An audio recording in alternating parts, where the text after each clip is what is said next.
Good morning, philosophers. One of the major questions in metaethics, the branch of moral philosophy that we're getting to know in the second part of our course, is whether there are objective truths in morality.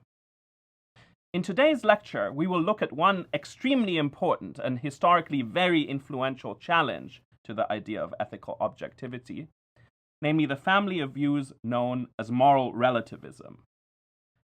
Debates over moral relativism go back all the way to the ancient world.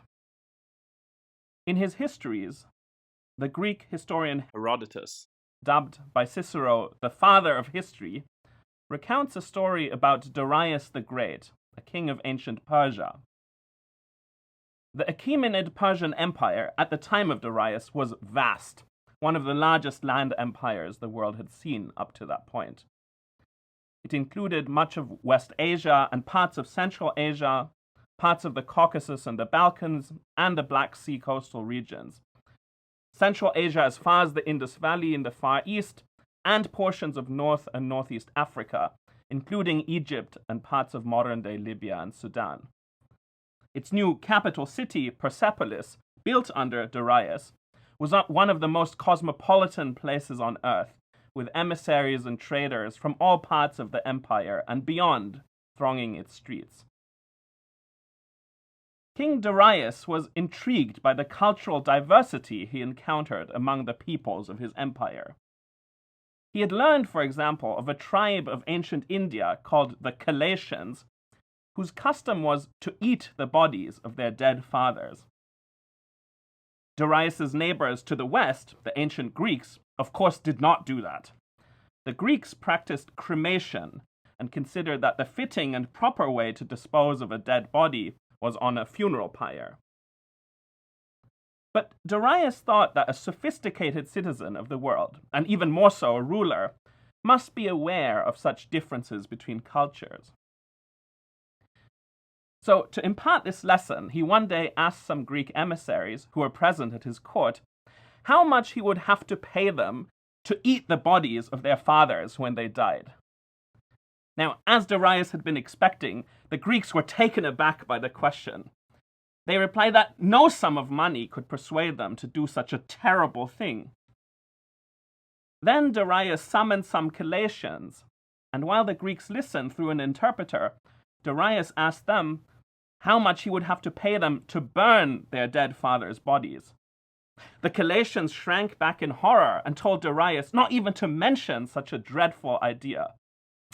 The Greeks were like, as the philosopher James Rachels, from whom I learned this wonderful anecdote, writes, quote, "This story illustrates a recurring theme in the literature of social science.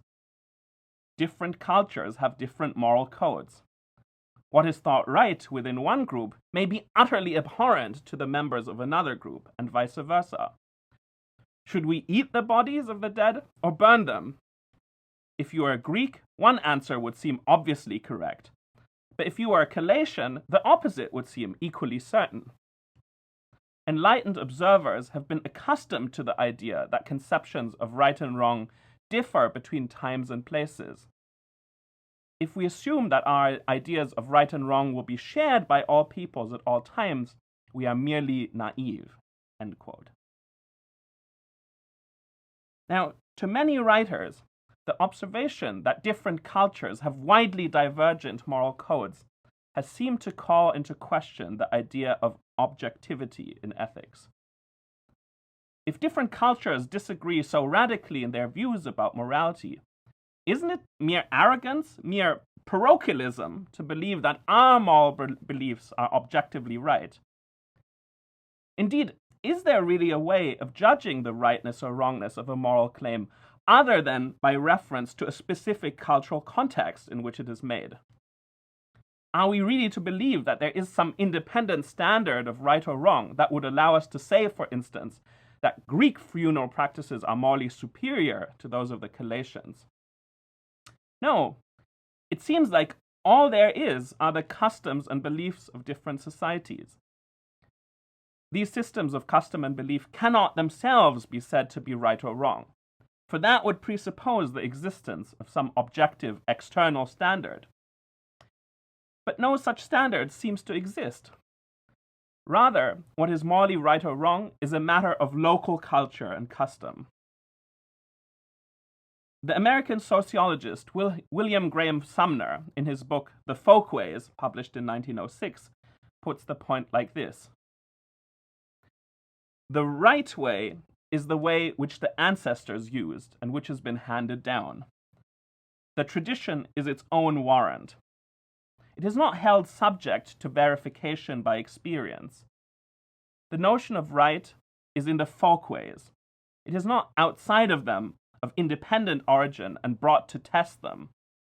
In the folkways, whatever is right. This is because they are traditional and therefore contain in themselves the authority of the ancestral ghosts. When we come to the folkways, we are at the end of our analysis. Sumner, in this eloquent passage, is expressing a commitment to what philosophers call cultural relativism. This is the view that moral claims are true, not absolutely or universally, but only true relative to a cultural context. What is wrong in one cultural context may be right in another. The idea of universality in ethics is a myth. But this idea of cultural relativism runs counter to the implicit presuppositions that all the philosophers we have read so far in this course have made. For example, when Peter Singer argues that if it is in our power to prevent something bad from happening without thereby sacrificing anything of comparable moral importance, we ought morally to do it, he is putting forward what he thinks as a true ethical principle. And true not just relative to the context of the Western world in the late 20th century, say, but objectively true, at all times and for all people. Similarly, when Kant puts forward his categorical imperative, he thinks this is a principle that can be derived from common human reason. So, a citizen of ancient Persia or of the Aztec Empire, if you took the time to patiently explain Kant's argument to them step by step, would have to end by agreeing that the principle is valid, Kant believes. So cultural relativism, if true, would challenge an implicit presupposition of virtually all the thinkers we're studying in this course. We therefore have to take this challenge very seriously and carefully examine its merits. Let's begin with some definitions. Cultural relativism is one form of a more general idea, namely moral relativism. According to moral relativism, there is not a single true morality. Rather, whether something is morally right or wrong, good or bad, just or unjust, and so on, is a relative matter, relative to one or another frame of reference. Something can be morally right relative to one frame of reference and morally wrong relative to another. As my Princeton colleague Gilbert Harman points out, the idea of moral relativism can be usefully compared to another form of relativism, namely relativism about motion. There is no such thing as absolute motion or absolute rest. Whether someone is moving or at rest is relative to a spatio-temporal frame of reference. Something may be at rest in one such frame of reference and moving in another. For example, from your frame of reference, I'm not in motion, except for my hands. But from the point of view of an observer on the sun, I'm moving together with the rest of the Earth at approximately 67,000 miles per hour. So according to what we might call motion relativism, there is no such thing as absolute motion and absolute rest. Likewise, moral relativism denies that there are non-relational facts about what is right or wrong. Moral facts are true or false only relative to some frame of reference. What is the appropriate frame of reference relative to which we should evaluate the truth or falsity of moral claims? Well, there are different possible views. The most common form of moral relativism is the one we've already encountered, namely cultural relativism. cultural relativism says that good and bad, right and wrong, are relative to culture. What is good is what is socially approved in a given culture. Our moral principles describe social conventions and must be based on the norms of our society or culture. As the famous American anthropologist Ruth Benedict puts it in her book Patterns of Culture, published in 1934, morality differs in every society and is a convenient term for socially approved habits. End quote. Cultural relativism can thus be stated as a thesis about the meaning of moral terms. According to the cultural relativist, X is morally good means, roughly, the majority of the society or culture in question approves of X. However, although it's by far the most widely endorsed form of moral relativism, cultural relativism isn't the only game in town. According to a more extreme form of relativism, moral subjectivism, morality is relative to individual people. For the subjectivist, X is morally good means roughly, I approve of X. Now, even the moral subjectivist is not a nihilist. She does not deny that there is truth or falsity in ethics, or maintain that all moral claims are false. Rather, she holds that moral claims can be true or false, but only relative to particular individuals, though of course there may be some degree of agreement among individuals. But since it's the much more widely held and influential view, we'll concentrate on cultural relativism in this lecture. But the objections to cultural relativism that we will discuss would, I think, apply likewise to moral subjectivism. Okay, before we start discussing the substance of the cultural relativist view, however, let me make one very important clarification. What we are interested in this lecture is moral relativism as a normative thesis, namely the thesis that the moral truth itself is relative to a frame of reference. By contrast, what we might call the descriptive thesis of ethical relativism holds that people and cultures in fact differ in their moral beliefs, that is, in what they take to be morally true. Now, descriptive ethical relativism is undoubtedly correct, at least at some level, because while we do find agreement across many cultures on some fundamental ideas, such as the golden rule, treat others as you would want to be treated yourself, at a less fundamental level, there's tremendous diversity in people's moral beliefs about many matters, as any anthropologist would tell you. But the important thing to note is that descriptive relativism doesn't prove that moral relativism as a normative thesis is likewise correct. If people disagree in their moral beliefs, it could still be that one side is right and the other side is wrong.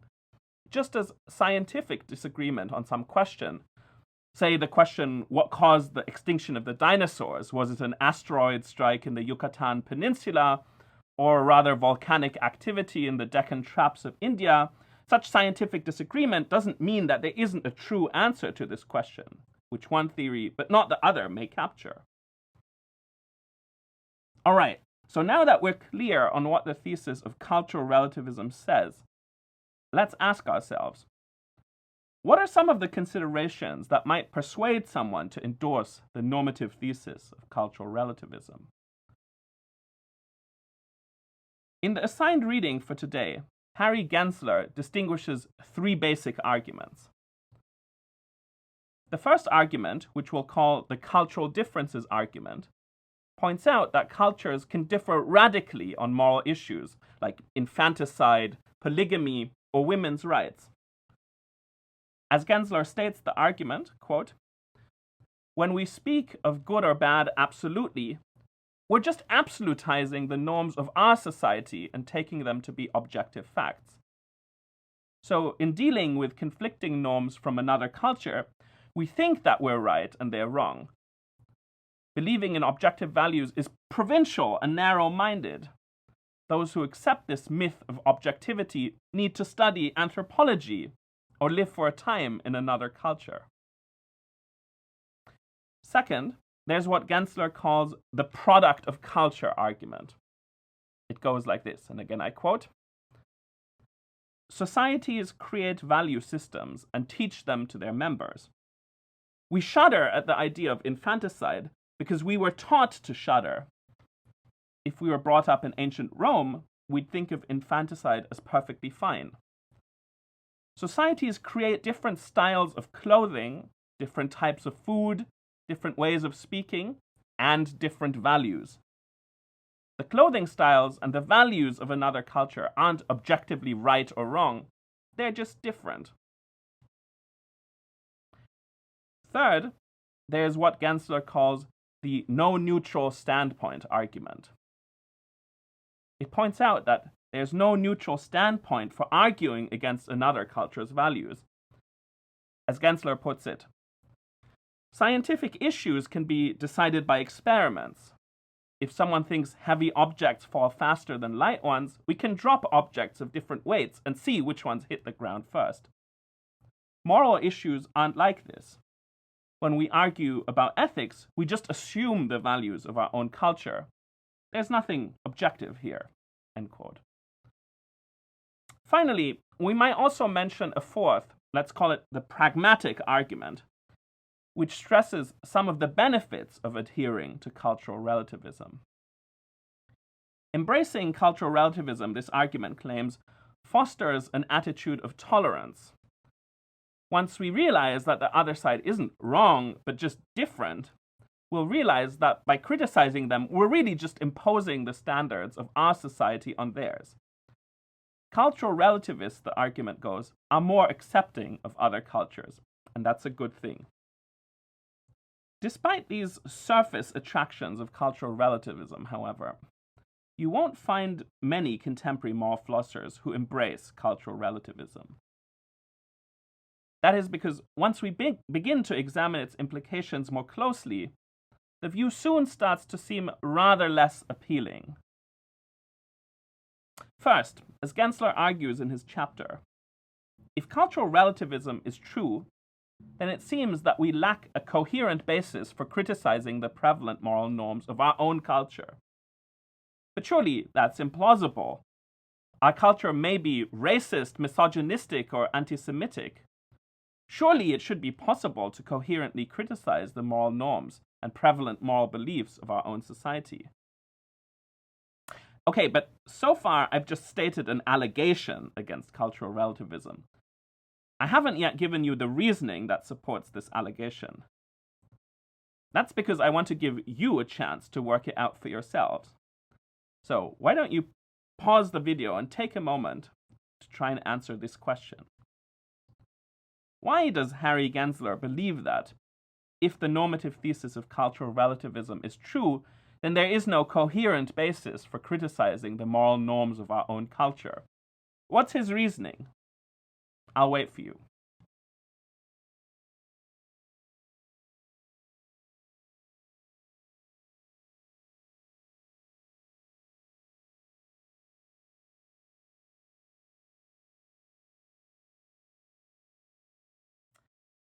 All right, welcome back. So Gensler, we said, argues that if cultural relativism were true, we couldn't coherently affirm that something is socially approved by the majority of our culture, but deny at the same time that it's good. Why is that? Well, think about how we earlier defined cultural relativism. If cultural relativism is true, we said, then to say X is good just means X is socially approved by the majority in this culture. So the statement, X is socially approved by the majority, but X is not morally good, would be self-contradictory. The cultural relativist would have to hold that, say, a civil rights leader like Martin Luther King simply contradicted himself when he disagreed with accepted views on, say, segregation. But that surely is a deeply unattractive conclusion. Far from being self-contradictory, we think that a statement such as segregation is widely accepted in our society, but is nonetheless morally wrong, expressed a true moral claim at the time when Martin Luther King made it. A second, closely related problem with cultural relativism is that if cultural relativism were true, there'd be no basis for morally criticizing majority practices in other cultures either. But that seems like an undesirable result as well. To be sure, as long as we focus only on certain practices, such as the funeral rites of the Galatians, the refusal of the cultural relativist to criticize the practices of other societies may seem like a sophisticated, even an enlightened attitude. The problem, however, is that we would likewise be barred from criticizing other, far less benign practices. As James Rachels writes in his essay, The Challenge of Cultural Relativism, suppose a society waged war on its neighbors for the purpose of taking slaves. Or suppose a society was violently anti-Semitic and its leaders set out to destroy the Jews. Cultural relativism would preclude us from saying that either of these practices was wrong. We would not even be able to say that a society tolerant of Jews is better than the anti-Semitic society, for that would imply some sort of transcultural standard of comparison. The failure to condemn these practices, however, does not seem enlightened. On the contrary, slavery and anti-Semitism seem wrong wherever they occur. Nevertheless, if we took cultural relativism seriously, we would have to regard these social practices as also immune from criticism. A third problem is that cultural relativism calls into doubt the very idea of moral progress. Here again is James Rachels. Usually, we think that at least some social changes are for the better, although of course other changes may be for the worse. Throughout most of Western history, the place of women in society was narrowly circumscribed. They could not own property, they could not vote or hold political office, and generally they were under the almost absolute control of their husbands. Recently, much of this has changed, and most people think of it as progress. If cultural relativism is correct, can we legitimately think of this as progress? Well, progress means replacing a way of doing things with a better way. But by what standard do we judge the new ways as better? If the old ways were in accordance with the social standards of their time, then cultural relativism would say that it is a mistake to judge them by the standards of a different time. 18th century society was, in effect, a different society from the one we have now. To say that we have made progress implies a judgment that present-day society is better, and that is just the sort of transcultural judgment that, according to cultural relativism, is impermissible." End quote. All right, so given that on closer inspection, cultural relativism seems to have a number of implications that strike a lot of us as very unattractive, it pays to go back to the earlier arguments in its favor and to examine them more closely to see if they can be resisted. So let's consider first the cultural differences argument. This argument proceeds from the premise that different cultures have different moral codes to the conclusion that, therefore, there is no objective truth in morality. Right and wrong are only relative to cultures. But broken down in this way, it is now quite easy to see that this is not a valid argument. Its conclusion does not logically follow from the premise. The argument is fallacious because it conflates or falsely equates cultural relativism as a descriptive thesis and cultural relativism as a normative thesis. The premise concerns what people believe. In some societies, people believe one thing. In other societies, people believe differently. This is the descriptive thesis of cultural relativism. The conclusion, however, concerns what really is the case, morally speaking. It states cultural relativism the normative thesis. But this sort of conclusion does not follow logically from this sort of premise. Again, recall our earlier comparison.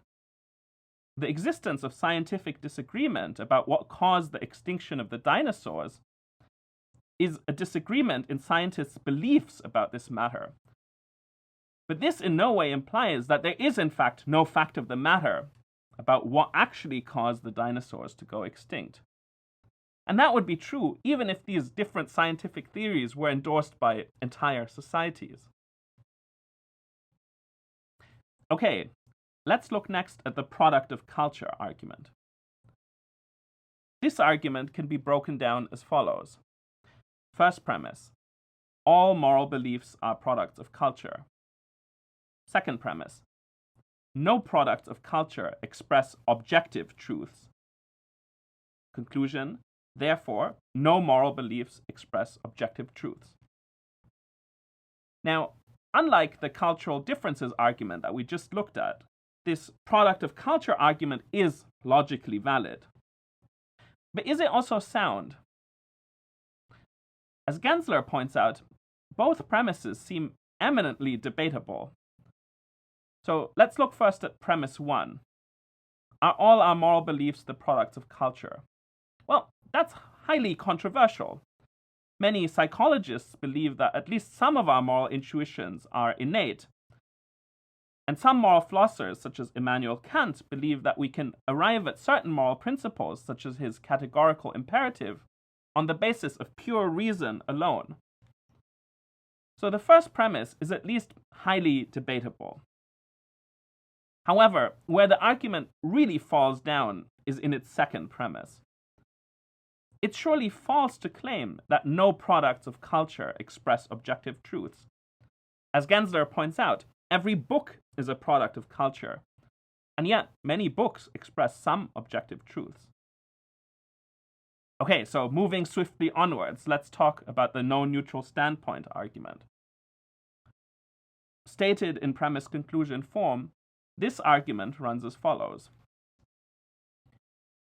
First premise: no belief that can't be strongly defended on culturally neutral grounds is objectively true. Second premise: all moral beliefs are beliefs that can't be strongly defended on culturally neutral grounds. Conclusion: therefore, no moral beliefs are objectively true. Again, this argument is logically valid. But once again, I think, strong objections can be raised against both its premises. Consider first premise 1. No belief that can't be strongly defended on culturally neutral grounds is objectively true. Now, if this claim is true, then a fortiori, the following logically weaker claim would also have to be true. Let's call this claim 1 star. No belief that cannot be strongly defended is objectively true. So if we can show that 1 star is false, we know that 1, which logically entails 1 star, must be false as well. And 1 star does indeed seem to be false. There are many objective truths that we have no solid way of knowing about. Gensler gives a very nice example. So he says, did it rain on this spot where I'm sitting exactly 50,000 years ago today? No belief on this matter can be strongly defended. We simply don't have the evidence that would allow us to settle the question. Yet we do believe that there is a fact of the matter, and that this fact of the matter isn't relative to some frame of reference. Either it did rain or it did not rain in this geographic location on that particular day, 50,000 years ago. So if I had the belief that it rained on this spot 50,000 years ago, this is a belief that I could not strongly defend, yet that could nevertheless be objectively true. So claim 1 star is false.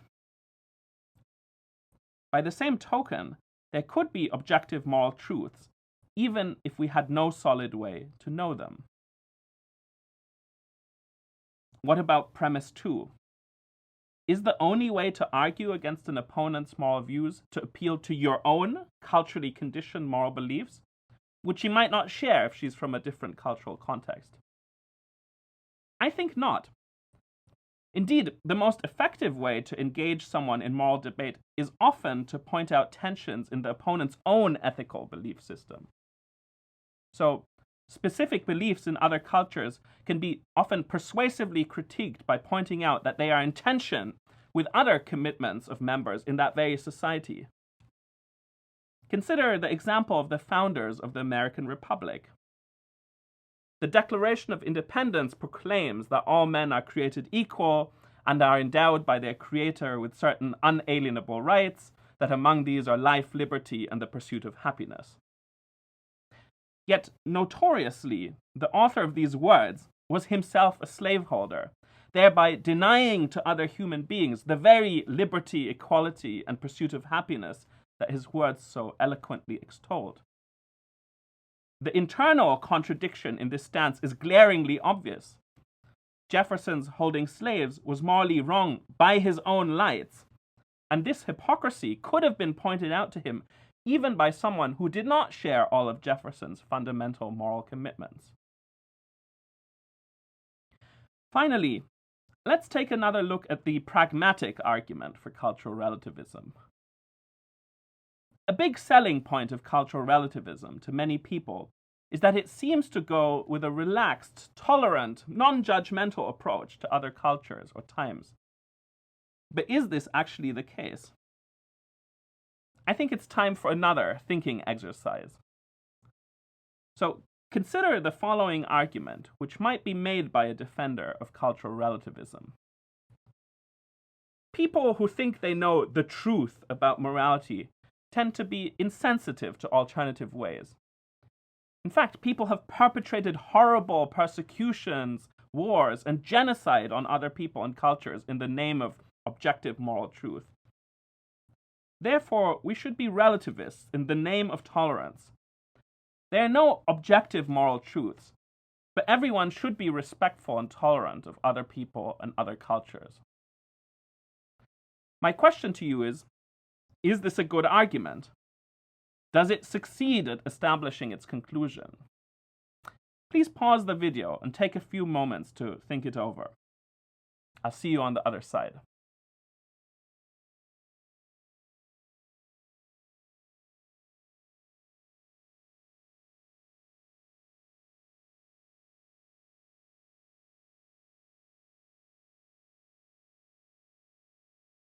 All right, welcome back. Well, I'll tell you what I think.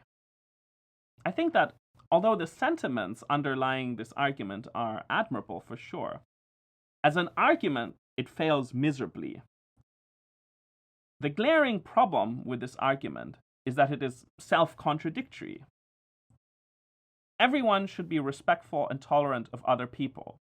The argument's conclusion states a universal moral principle. It is a moral principle with a universal quantifier, everyone, that purports to apply to all people at all times. Yet at the same time, the moral relativist denies that any moral principles apply to all people in all cultures at all times. That is self-contradictory. To be consistent, the relativist would have to say that respect and tolerance for other cultures are morally required only if the prevalent moral code of one's own culture requires them. By contrast, in a culture in which intolerance of other cultures was widespread, cultural relativism would support not tolerance, but intolerance as the morally correct attitude to take towards other cultures with divergent practices. If we do want to make the case for a universal norm of tolerance towards other cultures, it had better be founded on a belief in objective moral truths, not on cultural relativism. All right, so in this lecture, following Gensler, Rachels, and others, I've presented you with some fairly heavy-hitting arguments for rejecting cultural relativism. But in case you are still in doubt, I want to end this lecture by spelling out what rejecting cultural relativism would not entail. So first, rejecting cultural relativism does not entail that we ought to meddle in other cultures and societies. Doing so may be morally appropriate in some cases. So if, for example, in a very different counterfactual history, a Chinese admiral circa 1820 had decided to launch a military expedition to the southern states of the US to free the slaves, this might have been justified as a form of humanitarian intervention. But in many other, less serious cases, moral norms of political or cultural self-determination may give us weighty moral reasons not to try to reform other societies from the outside, let alone to intervene by force. Now, these are obviously difficult substantive moral issues, and we won't solve them today. The point I want you to retain, however, is that rejecting cultural relativism in no way commits us to answering these questions one way or another. Second, rejecting cultural relativism also does not mean that we should be dogmatic or complacent about our own culture and assume that we have all the right answers. The view that there are certain objective moral truths out there is not at all the same thing as the view that we are already in possession of these truths, let alone that our culture has a monopoly on the truth. I think that intellectual humility, paired with the awareness that many cultures differ in their moral beliefs, should make us alive to the possibility that some of our deeply held beliefs are mistaken. And learning about other cultures can often help us to correct our cultural biases and blind spots and move closer to the truth about how we ought to live. Finally, and this is a crucial point, rejecting cultural relativism does not entail that we should believe that all differences in the practices and beliefs of different cultures are of genuinely moral relevance. Some just reflect differences in preference, custom, or underlying factual beliefs. Funerary practices are one example. So, to the ancient Greeks, it was deeply shocking that the Colossians ate their dead fathers. But, as James Rachels writes, quote, "Eating the flesh of the dead could be understood as a sign of respect. It could be taken as a symbolic act that says, we wish this person's spirit to dwell within us. Perhaps this was the understanding of the Colossians. On such a way of thinking, burying the dead could be seen as an act of rejection and burning the corpse as positively scornful. If this is hard to imagine, then we may need to have our imagination stretched. Of course, we may feel a visceral repugnance at the idea of eating human flesh in any circumstances. But what of it? This repugnance may be only a matter of what is customary in our particular society. There are many other matters that we tend to think of in terms of objective right and wrong that are really nothing more than social conventions. Should women cover their breasts? A publicly exposed breast is scandalous in some societies, whereas in other cultures it is unremarkable. Objectively speaking, it is neither right nor wrong. There is no objective reason why other custom is better." End quote. So the point that Rachels is making here is that it is often a mistake to think that there is some objective moral truth about the correct way to dress or to dispose of a dead body. Surely, many of our norms and practices in this arena are like this. They are simply cultural products that do not reflect or contradict some underlying objective moral reality. Cultural relativism begins with the valuable insight that many of our practices do not correspond to some objective moral reality, but simply reflect differences in preference or custom or cultural meaning. Where it goes wrong is by inferring that because there is no objective right or wrong way of doing this when it comes to these practices, the same must be true of all norms and practices. But that there is no objectively right answer to the question whether it is wrong to dispose of your dead father by eating him or burning him or burying him does not mean that there also isn't a right answer to the question, is it morally okay to hold another person in chattel slavery? However, and this is my final point, even if cultural differences with regard to norms of modesty or etiquette are not themselves disagreements about genuinely moral matters, the existence of such cultural norms could still give us objective moral reasons for action. How so? Well, it might be wrong to behave in certain ways in certain cultural contexts because, given the established cultural meanings and symbolisms and so on, doing so would give grave offense to others or cause them emotional pain. And these, in turn, could be things that we do have objective moral reason to avoid. In other words, it might be an objectively true moral principle that if doing X would cause another emotional pain, this is at least defeasible moral reason not to do X. Likewise, the fact that doing X would give grave offense to others is perhaps at least a defeasible moral reason to refrain from doing X.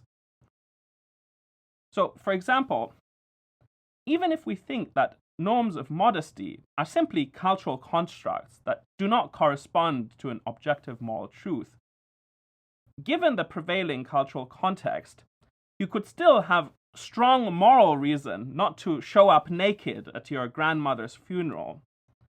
Because given the prevailing cultural norms around nudity, you know that doing so would predictably cause considerable upset and hurt to the other attendees.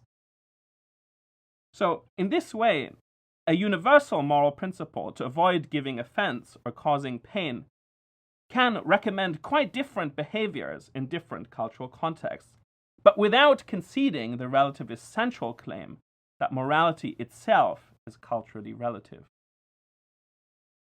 As Harry Gensler writes, quote, "Respecting a range of cultural differences doesn't make you a cultural relativist. What makes you a cultural relativist is the claim that anything that is socially approved must thereby be good."